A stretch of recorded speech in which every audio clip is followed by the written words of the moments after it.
let me come to the concept of standard drive cycle.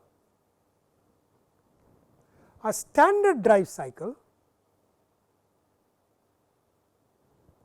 is standardized and standardized by some body, not normally motor vehicles authority in a country, and it is standardized for different vehicles, 2-wheelers, 3-wheelers, 4-wheelers, e-rickshaw, autos, so that vehicle by two manufacturers can be compared. That is the purpose.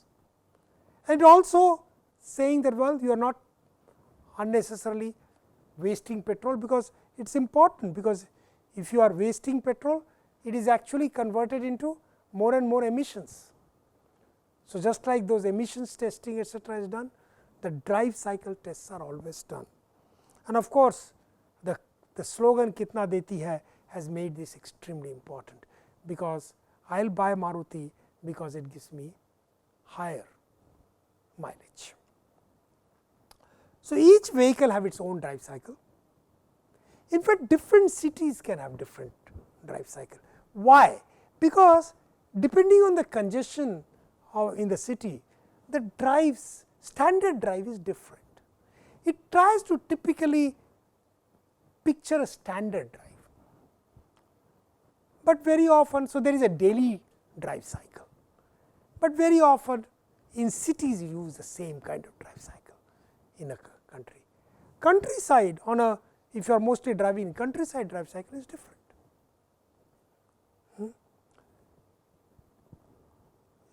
Usually climbing a slope or climbing down is not standardized as a drive cycle, but if you are actually driving a vehicle in a place like Trivandrum, which has a huge slope going up and down most of the time, it does not make a sense to have a daily drive cycle which is on flat road. You have to define a drive cycle for Trivandrum, which will have to take into account the slope up and slope down. So, it is up, one can define. In fact, in the things that I am going to give you, while I will mostly talk about flat road, I am going to give you some examples or some assignments where I will say, let us have a slope up and down, what is the energy consumed per kilometer. Different countries have different drive cycle or different continents. For example, in Europe vehicles drive at 150 kilometer per hour. In India, they do not drive at more than 90 kilometer per hour. So, Europe will have a different drive cycle, we will have a different drive cycle, US will have different. In fact, within US also states have different drive cycles, because they have different kilometer per hour limits. It will take into account also the average roads, what are your speed limits, you are not supposed to drive at higher speed than speed limit.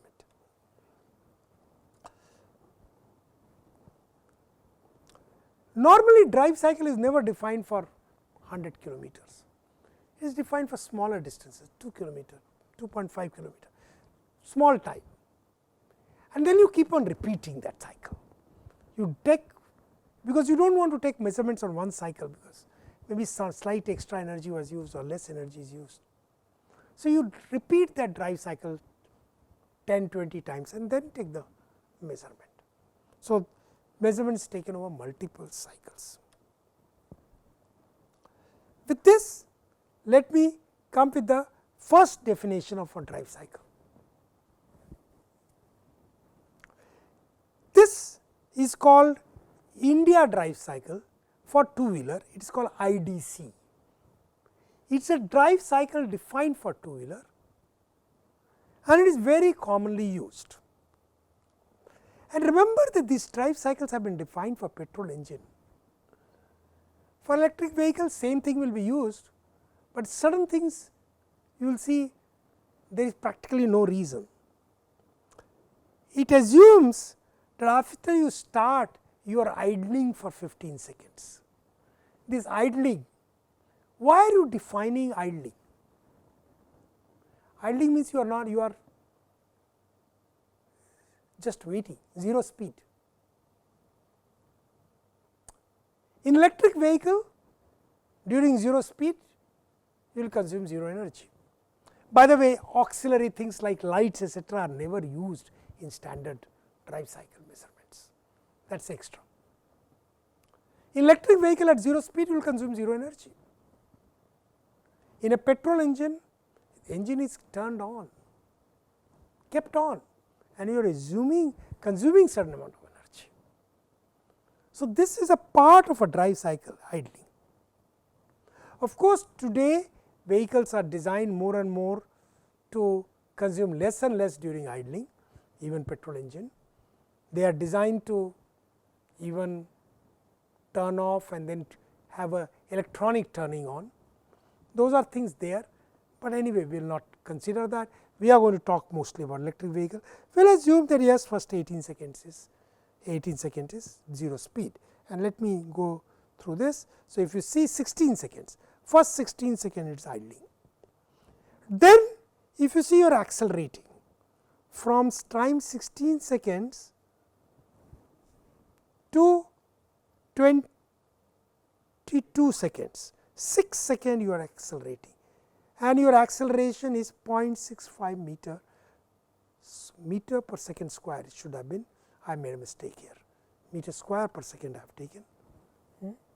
So, meters per second square. Please correct this, meters per second square. Then you are actually after 22 seconds, after that you are actually decelerating. Well, here itself it is broken into two. It is assumed 16 to 22 seconds it is at a certain speed 0.65, then your acceleration slightly decreases, does not show very well in the curve. Why does it not show? Because it is not a very fine curve, but this is the important thing. Acceleration is 0.65, acceleration goes smaller. Then for the next 4 seconds it is actually speed is going down. Then there is a steady speed for a short period of time, constant speed, neither 0 acceleration for almost 2 seconds. Then you are again accelerating this part, but you are accelerating at a certain speed, then you are accelerating faster or slower, from 0.56 you go to 0.44, then you are again decelerating for 3 seconds, then you are running at constant speed for 4 seconds, then you are decelerating, for 2 seconds, then you are again running at constant speed, then you are again decelerating. So, this is how the whole thing is defined for 108 seconds, and after that for 12 seconds again you are idling, and or up to 108 seconds, and then you just keep repeating. So, total is defined for 108 seconds, and then you actually have to drive it 6 times with the same pattern. Total test time is therefore 6 into 108, 648 seconds. Total distance, if you travel, you just integrate this kilometer per hour, find out the distance travel, it will come out to be 3.9484 kilometer, and maximum speed is 42 kilometer per hour. This is the drive cycle. It is actually idling for about 15% of time, 16 seconds, steady speed at for 12%, acceleration for 42 seconds, deceleration for 37 seconds. This is average speed is 21.93 kilometer per hour. This is a standard drive cycle.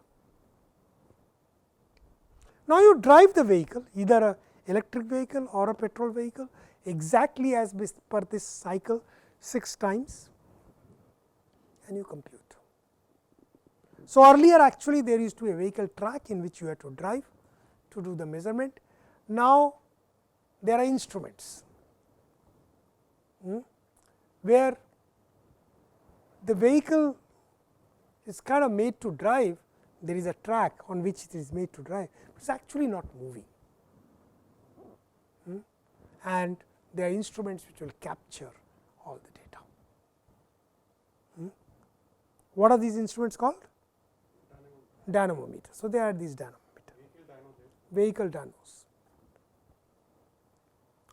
So, what do you do? What is the mechanism that you use to now, given this, I want to first compute.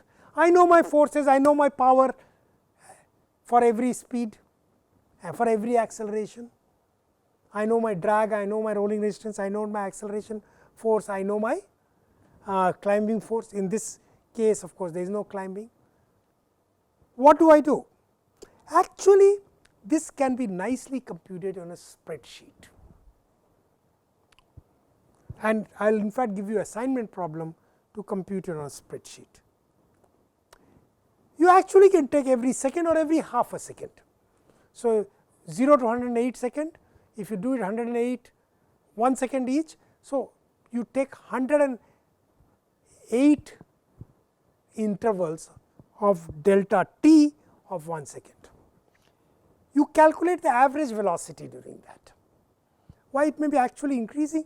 If you want to not take that into account, you take 0.5 second. Number of points will go up, number of lines in a number of rows in a Excel sheet will go up, but typically 1 second with average velocity gives you very good result. So, find the average velocity, and the distance travel in that you can compute as velocity into delta t.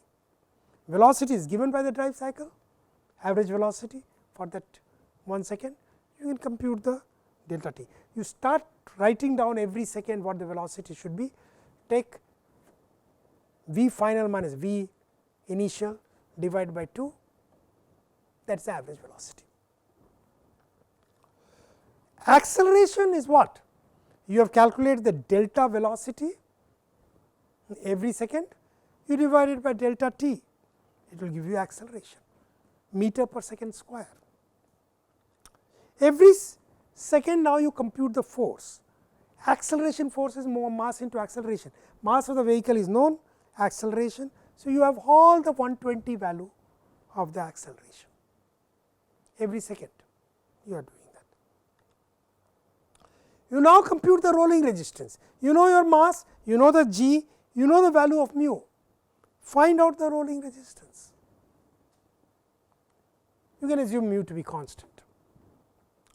Also compute the drag force, 0.5 C d rho A is given, V is changing, every second it is changing, average velocity, take average velocity and compute all of that.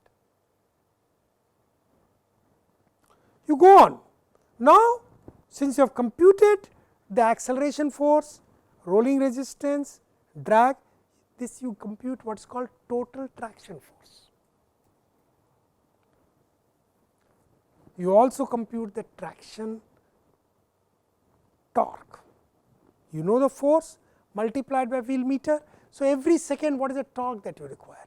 So, you have data for every second for the traction force, you have for traction torque, you have the power consumed. It is a force multiplied by velocity. So, you already have got the total traction force, you take the average velocity, multiply that, you get every second what is the power consumed. And if there is a deceleration and you want to take that into account, take the value of r. If r is negative, then you take r into f track into v. So, r is equal to 1 if it is acceleration. If there is a deceleration, means f track will be negative, then r will be equal to 0.3 or whatever. Of course, the traction power there will be negative. So, you have to take minus of that. Then you compute the energy requirement. What is the energy requirement? The power you have got for 1 second. Integrate the power or take the power in the beginning and power in the end and subtract it, divide by 2, multiply it by 1 second, that will give you the energy. So, you have the traction force, torque, power and energy. You create a spreadsheet, and for example, I will actually do that for a two-wheeler, where I have given all the velocity. These are parameters that you have to put in the spreadsheet: the mass, g, rolling resistance, drag, rho, a, drive cycle. You can just give the name, and as per drive cycle, your velocity is changing. you have to enter the velocity as per drive cycle, wheel radius you have to define, regeneration efficiency you have to define. And based on that, use India drive cycle, compute velocity, distance travel and acceleration every second, compute each component of traction force, drag, rolling resistance and acceleration, compute total traction force, torque, power consumed, integrate the power consumed to compute the energy consumed, use regeneration efficiency to compute the energy restored to the battery only when deceleration is taking place. So, this is the kind of spreadsheet that you create. If you see, this is for two-wheeler, the IDC that I gave you, velocity is 0. So, in fact, 0 to 16 second I do not write 0, 1, 2, 3, 4. Why? Because it is all going to be 0, 0, 0, 0. So, I actually from 0 I come to 0 seconds, the velocity is 0 kilometer per hour and distance travel even in meter per second. Of course, from kilometer per hour I will convert it into meter per second. How can I do? By dividing by 3.6. So, I have to divide by 3.6 to get 0 meter per second. I calculate what the acceleration is. So, from 16, 17, 18, 19, 20, 21, my velocity keeps on changing. I take those velocity point, take the average velocity point and compute my take the average velocity point from 0 to 2.33, the average velocity is 6.6481. Between 2.33 and 4.66 average velocity I calculate, well, velocity is 2.33 and 4.66. How I made a mistake. Velocity is, and acceleration is constant. This is a delta velocity. This I am taking as delta velocity. This I think delta is not visible, it is a delta velocity. And with the average I am able to do that. So, this is what the velocity versus kilometer per hour, I can plot that. It is the same as the drive cycle, and I can also travel the distance that is travelled in each time. Remember, this distance also travelled during deceleration. I am actually just keeps on adding the distance. This is the individual distance travel, incremental. This is the incremental velocity, incremental distance, incremental velocity, incremental distance. This is the incremental distance, this is the incremental velocity. I have to integrate to find out the total distance that I have travelled. Total distance that I will travel is 658 meter. So, remember the distance here as goes, it travels to 5 meters, then it goes down 5 and keeps on going up and down. But what is happening is that if I integrate it, it will give me 658 meter. Incremental distance is that much. These are incremental distance and incremental velocity. Okay? I can compute the acceleration. Once I have computed the acceleration, I can now compute the acceleration force mdv by dt, rolling resistance for every line, every row. I can calculate the drag, I can calculate the traction force, I can compute therefore traction force is total acceleration for rolling resistance per drag, very easily doable in spreadsheet. Torque I can get multiplied by radius, wheel radius. Power I can consume because I multiply f track by velocity, I compute power kilowatt, and I multiplied by delta t. What is the power consumed? This has many more decimal places I have not shown, and then I compute by energy by simply integrating at 100% regeneration efficiency. I can also compute at r percent regeneration. Now, if you see the energy consumed sometime goes negative, the net energy consumed integration. Why? Because my power consumed is negative. This is the regeneration that is going on. So, I am taking the regeneration efficiency into account. In this case, regeneration efficiency is 100%. So, this spreadsheet will be able to tell me what is the energy that I consumed, what is the power that I consumed every second. I can also find out the distance that I consumed, which I did that in the previous thing, the distance that I consumed, and from here these two I can consume the watt hour per kilometer. I am showing the same thing in this side, this energy comes here. So, I am hidden part of the, I have taken this part of the data and then I also take the data more. And if I see this, I am here plotting for the whole, I do not have 108 rows, I am only showing limited number of rows, but I am actually plotting for all of the 108. What is the energy consumed in every energy consumed? Energy consumed. How is the energy consumed? Going up and down. And I find the total energy consumed for 100% regeneration is about 7.441 kilowatt. That is the total energy consumed. If you see, energy consumed keeps on building up, but it goes down. It goes down. Why? Because it is actually decelerating. In the end, it is decelerating. So, this is the regeneration energy efficiency energy, and regeneration energy, since I have consumed made it equal to the SL R equal to 1, it considerably goes down. What if I do not take R equal to 100%, but if I take R less? So, R equal to 0.5, if I assume R equal to 0.5, what happens? Whenever traction force is negative, else R is taken as 1, otherwise it is R equal to 0.5.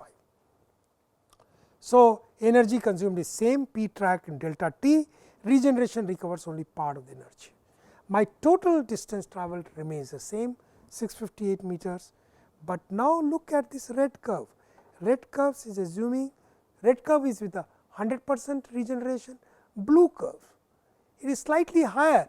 By regeneration, see, in the beginning it is the same, but regeneration does not recover the full, it is only recovering 50%. R is I have taken as 0.5. So, it is not recovering full, 50% if it is recovering, I am consuming more, I am consuming 8.78 watt hour in 658 meters, my average energy consumed is 13.34 watt hour per kilometer. If I took 100% regeneration, actually I consume less, 11.31. If I assume no regeneration, then my curve will be different, I have not shown there. Instead of 50%, if I consume no regeneration, the negative part will not come, it will come as flat. It goes up to 15.38 watt hour per kilometer. What do these numbers tell you? These numbers are very important. This is actually for a low speed two wheelers, India drive cycle, India drives a low weight, 180 kg, 190 kg is what I have assumed. Actually, you need to consume, even without regeneration, about 16 watt hour per kilometer.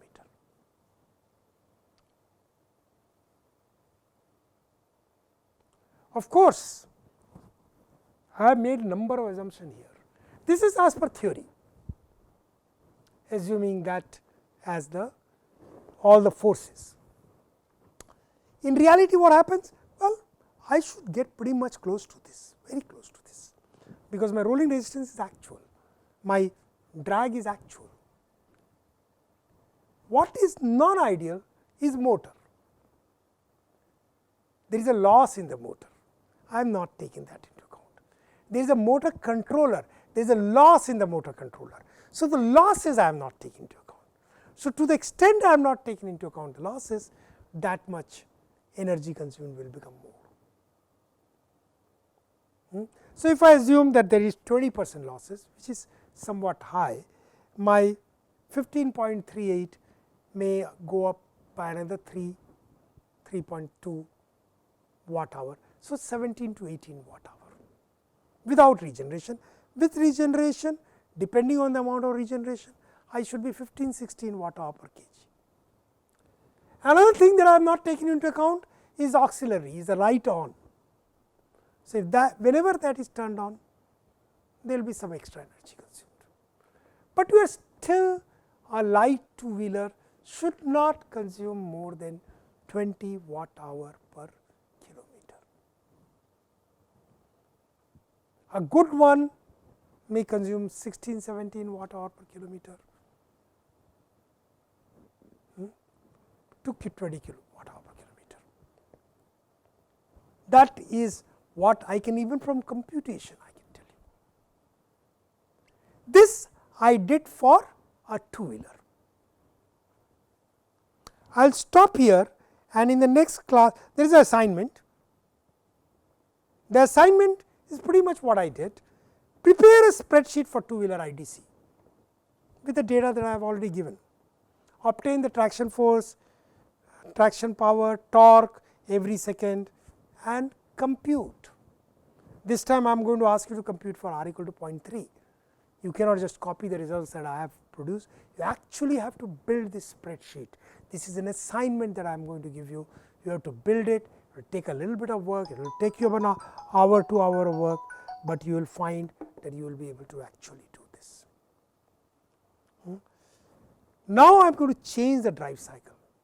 And I assume that 100 seconds in the first 100 seconds in the drive cycle is exactly what I defined for IDC.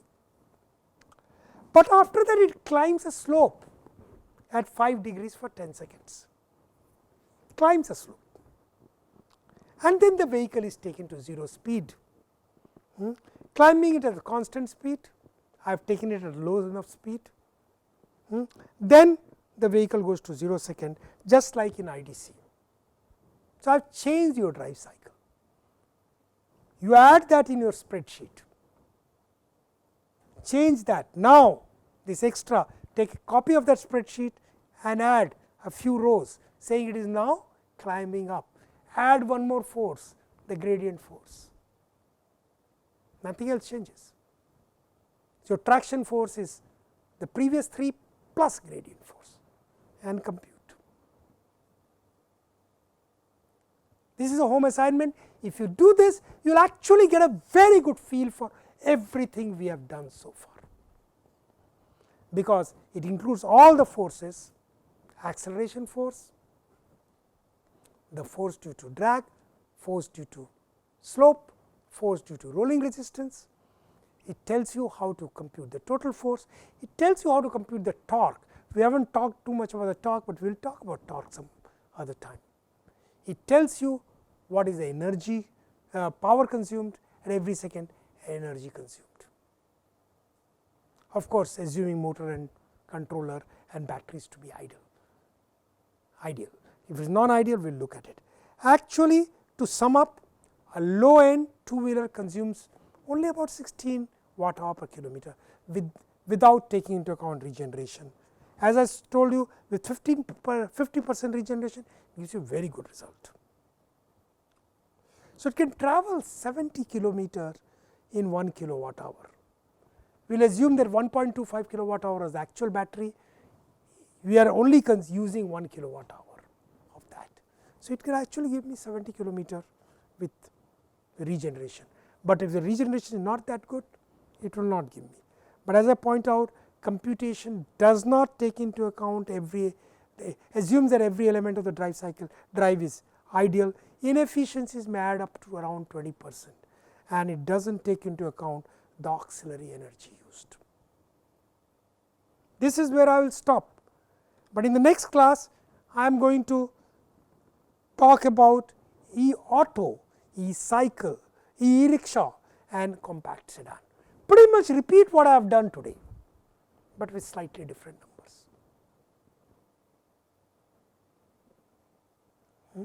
But you will get a feel of these 3 vehicles also. Exactly the same. Drive cycle may change or may not change. If changes, we will give the new drive cycle, and does do that. This is what we will do in the next lecture, very similar to what I just now did for two-wheeler. Now, I will do it for e-auto first, then for e-rickshaw, and then for a compact sedan. After that, we will do the same thing for a small truck.